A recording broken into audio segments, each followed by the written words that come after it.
have any rubrics, or is it recommended you use rubrics? Or? I don't use rubrics. Well, they're kind of like half rubrics. They're sort of a weird creation. I mean, that's just the assignment sheet, and then at the bottom of the assignment sheet, I usually say you'll be assessed on the following criteria, and I say, have you followed the assignment?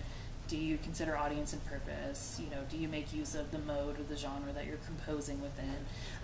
When it's applicable, is this a clean, edited text that adheres to standard edited English for an academic context or not? And then I just respond to those questions. Yeah, it's tough. Do you have a rubric, or do they give you a rubric they want you to use?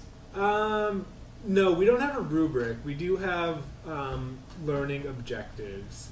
And some of them are pretty basic. Like, for example, one of them is properly citing every single image they use with the appropriate Creative Commons citation form. So that's something that you can grade. Either they did it correctly or they didn't. Assessment. Yeah. That was a tough one, and I'm really happy that DMAC has raised that for me to think about. Because I knew I was more comfortable assessing traditional written work, I asked students to accompany the final product with a 3 to 5 page paper that described their process, that integrated it with the research and readings that we had done over the semester. So I felt more comfortable evaluating the quality of that. For the actual products, I think I graded on intention more than actual product. Although some of the products were really quite good, in a technical aesthetic sense.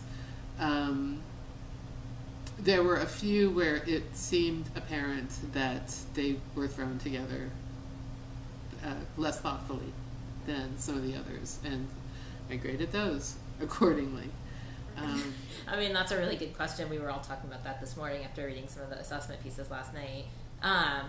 I think that's a really big issue and a big problem too, is that it's incredibly subjective right now. I think every teacher, at least where I am, we're all assessing in diverse ways. And I think what's problematic is that since most of us don't really have a background in it, and we've only been doing it for a couple years, so that's not that much experience, it's really hard to standardize the assessment, especially when you're comparing apples and oranges, like an infograph and an iMovie. Like, they're very different things. And one of the things we were talking about this morning is how sometimes those infographics look like they're done in 10 minutes. In the iMovies, these kids are spending 10, 15 hours out creating video and editing it. It's hard to assess. So I think, at least for me, I've tried to just step back and get a better scope. I've tried to get better knowledge about the diversity of projects that are coming in, and tried to be pretty lenient about the grading until I feel competent and confident to assess. But it's something that I definitely need to think through more specifically. And in terms of what my values are for the class. So this is not a writing class, right? This is an intro to a field. We had visiting faculty members come in and talk about what Africana studies means to them in history or American studies or sociology. The class I'm teaching this summer is a writing in the disciplines course, and so I will have to pay some more concentrated attention to the question of assessment and how these products relate to writing and composition.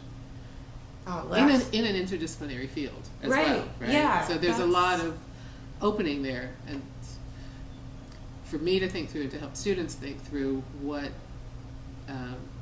values they're bringing to the project and how that relates to the interdiscipline, I think will be important.